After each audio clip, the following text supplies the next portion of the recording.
वन्दे बोधमयं नित्यं गुरुं शङ्कररूपिणं यमाश्रितो हि वक्रोऽपि चन्द्रः सर्वत्र वन्द्यते। भवानी शङ्करौ वन्दे श्रद्धा विश्वासरूपिणौ याभ्यां विना न पश्यन्ति सिद्धः स्वान्तः स्थमीश्वर। तुम त्रिभुवन वेद बखाना मान जीव पावर का जाना विश्वनाथ ममनाथ पुरारी त्रिभुवन महिमा विदित तुम्हारी विदित तुम्हारी विदित तुम्हारी।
मेरा संपूर्ण विश्व में वास है, क्योंकि मैं विश्वास हूँ, विश्वास हूँ, विश्वास हूँ।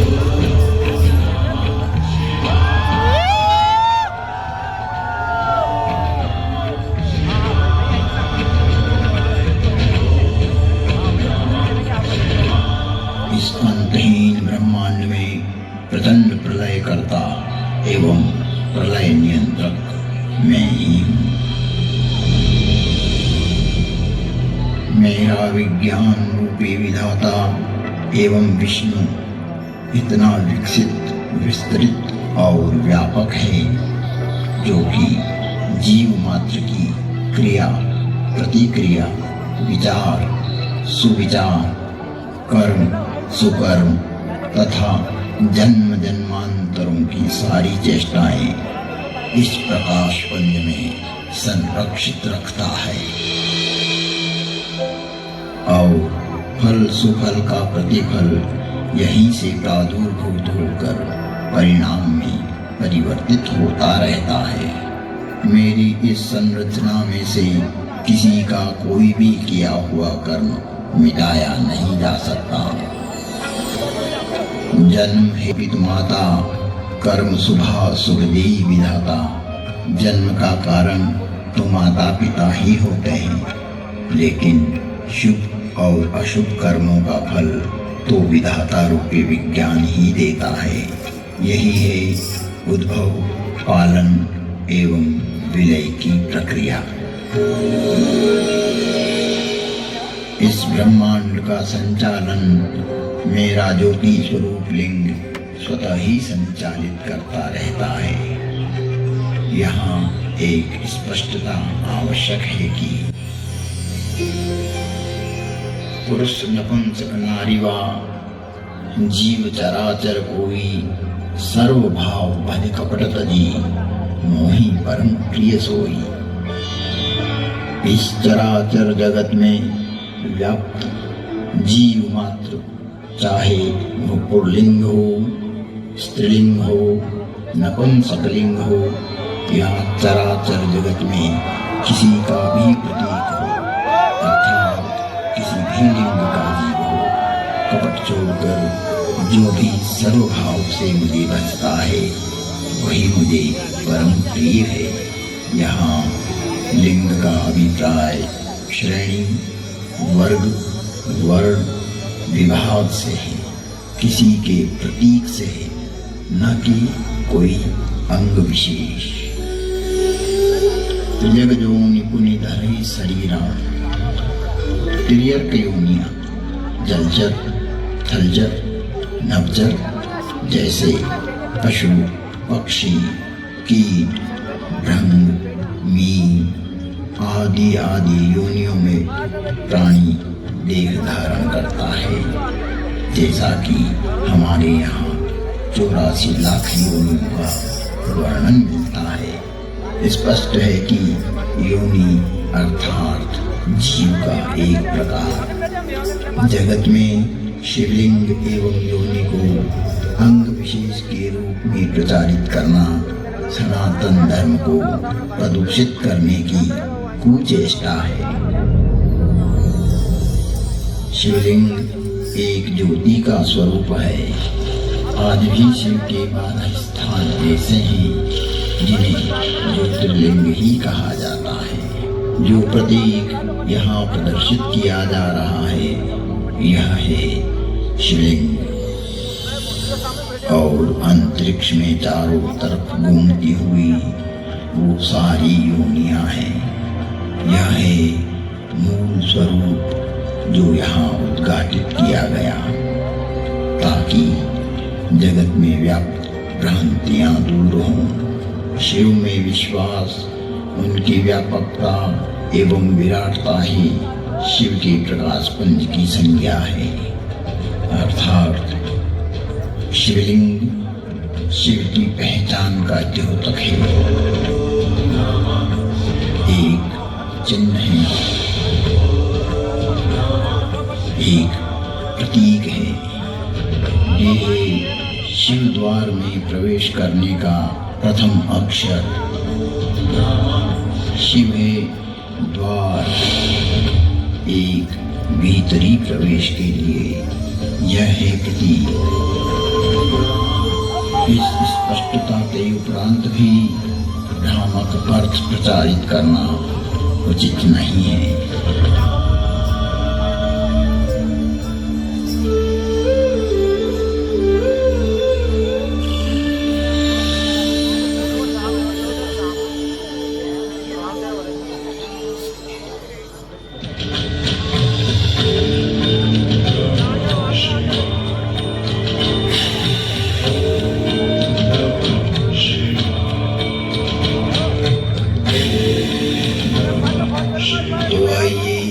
प्रवेश करते हैं एक कालातीत कथा में जिसकी काल गणना असंभव है।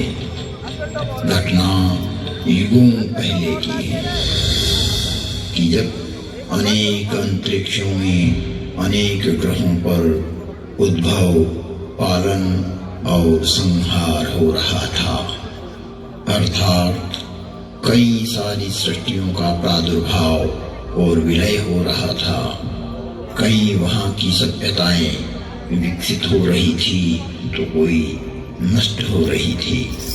और वर्तमान में भी यही क्रम अनंत कालों से चल रहा है और अनंत कल्प कल्पांतरों तक चलता ही रहेगा। यह अंतहीन क्रम है, परंतु यह घटना इस पृथ्वी नामक ग्रह की है कि जब यहाँ सब कुछ निशब्द था, समस्त पृथ्वी जल आप्लावित थी, तभी भगवान विष्णु ने वराह रूप धारण कर पृथ्वी के कुछ भाग को जल से बाहर निकाला,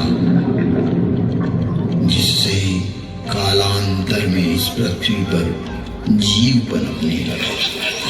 और एक बड़ी काल गणना के बाद यहाँ मानव पैदा हुआ, किंतु उसे किसी प्रकार का बोध नहीं था, किसी भी प्रकार की अभिव्यक्ति की समझ नहीं थी। ना तो उस समय शब्द था, ना कोई वर्णाक्षर। चराचर जीव जगत अपने अपने समूह में एक मूक दृष्टि से एक दूसरे को निहारते थे, लेकिन कुछ भी अभिव्यक्ति नहीं कर सकते थे। चारों तरफ इस पृथ्वी पर सन्नाटा ही सन्नाटा था। प्राकृतिक स्वरों, ध्वनियों के अतिरिक्त यह पृथ्वी निशब्द थी। ऐसे कई युग बीत गए कि अचानक ब्रह्मा को विचार आया कि पृथ्वी का निर्माण हो चुका है। विष्णु ने अपनी व्यवस्था भी व्यापित कर दी है, लेकिन शब्द की उत्पत्ति कौन करेगा? बिना वाणी अभिव्यक्ति कैसे हो पाएगी? जब ब्रह्मा और विष्णु को प्रेरणा हुई कि देवों के देव महादेव ही इस सृष्टि में शब्द की स्थापना कर सकते हैं, शब्द ब्रह्म का दान दे सकते हैं,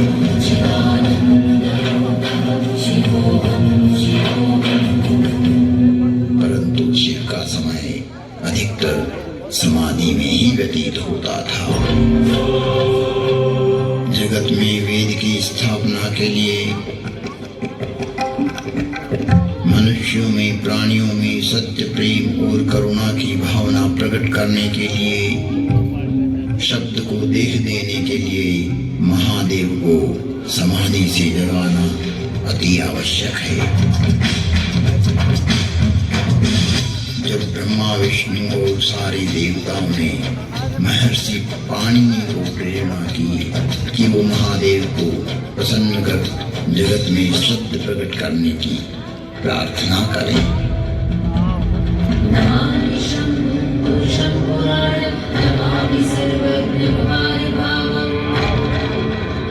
महर्षि पाणिनि की निष्प्रिय एवं जगत कल्याण की भावना से की गई तपस्या ने भगवान शिव की समाधि में विघ्न डाला।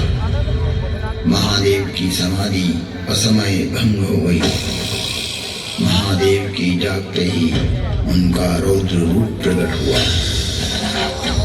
और उन्होंने अपना नाद शस्त्र डमरू उठाया और भयंकर तांडव करने लगे।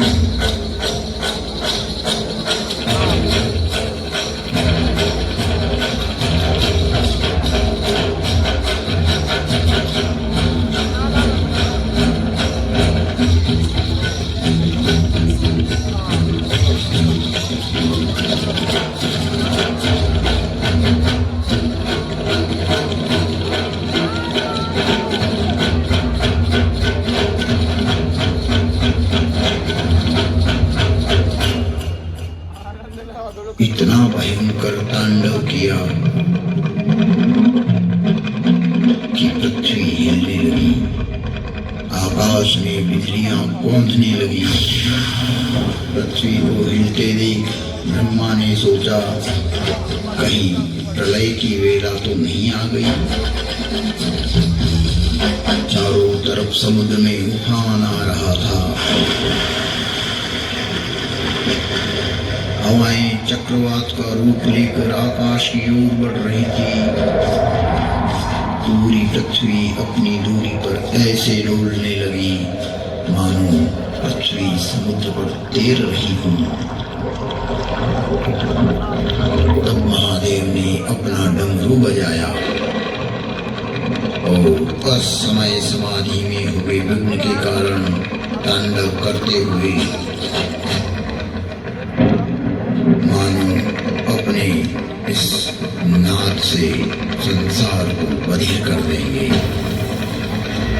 इस सृष्टि को समाप्त कर देंगे और उसकी तीव्रता को प्रकट करते हुए प्रचंड एवं भीषण गंभीर ध्वनियां पैदा करते हुए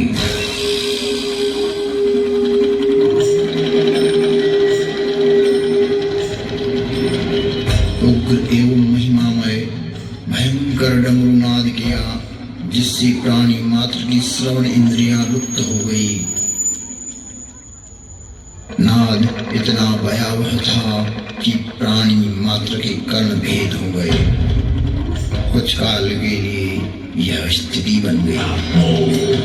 महादेव तांडव करते हुए अपने उग्र नाद वाद्य से कुछ ऐसी शाब्दिक रचना की जो आज इस भूमंडल पर शब्द और श्रवण का कारण है, जिसे महर्षि पाणिनि ने अवरुद्ध हुई अपनी श्रवण इंद्रियां पुनः जागृत होने पर शब्दों में पिरोया।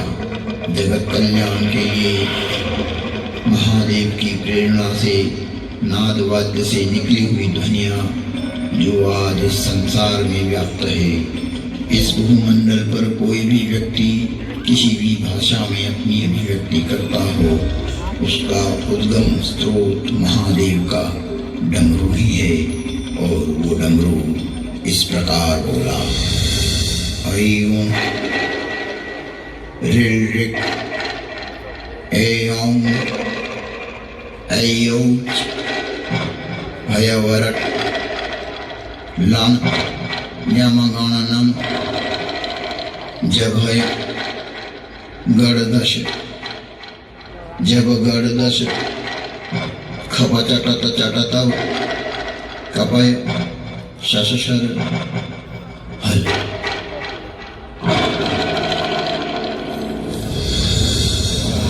ऐं ऋ ऐं ऐऔच हयवरट लम यमगणनम जभय गणदश जब गणदश खपचटत चटतव कपय शशशर हल।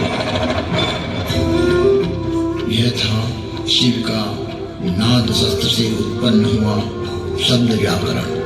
इससे शब्द की संरचना हुई और डमरू ने जिस प्रकार की 14 शिव सूत्र परमात्मा शिव ने जगत को दिए, वो आज सभी की अभिव्यक्ति का कारण है। इति माहेश्वराणि सूत्राणि अनादि संज्ञार्थानि ऐसा मंत्या इतः हकारादि स्वकार उच्चारणार्थ लणमति तत्संज्ञकः। शिव के नाद तांडव के बाद संज्ञा, संधि, ओष्ठ, जिह्वा, कंठ, नासिका, पुल्लिंग, स्त्रीलिंग, नपुंसकलिंग आदि आदि वर्णों की उत्पत्ति के स्थान तय हुए। वाणी में व्यापकता आई, वाणी की श्रेणियां निर्धारित हुई, वर्ण का लिंग तय हुआ। मुख और नासिका से एक साथ उच्चारित होने वाले वर्णों की उत्पत्ति हुई, जो लघु सिद्धांत कौमुदी में संक्षिप्त रूप से वर्णित है, जिसका विस्तार सिद्धांत कौमुदी में प्रतिपादित हुआ है, जिसे हम अल्प समय में अभिव्यक्त नहीं कर सकते। शिव के निनाद तांडव के उपरांत महर्षि पाणिनि ने शब्द की रचना की और अक्षर को रूप देने के लिए प्रथम प्रार्थना की। नत्वां सरस्वतीं देवीं शुद्धां गुण्यां करोम्यहं पाणिनीय प्रवेशाय लघु सिद्धांत कौमुदी। महर्षि पाणिनि ने विनय कर लघु सिद्धांत कौमुदी की रचना की, जो आज इस जगत में सर्व भाषाओं का मूल है, जो कि सनातन है, शाश्वत है। नृत्यावसाने नटराजराजः ननाद ढक्वां नव पंचवारम् उद्वर्तु कामाद् सनकादिसिद्धैः एतद्विमर्शे शिवशुक्लजातम्। तुम त्रिभुवन गुरुदेव बखाना, आन जीव पावर का जाना, विश्वनाथ ममनाथ पुरारी, त्रिभुवन महिमा विदित तुम्हारी।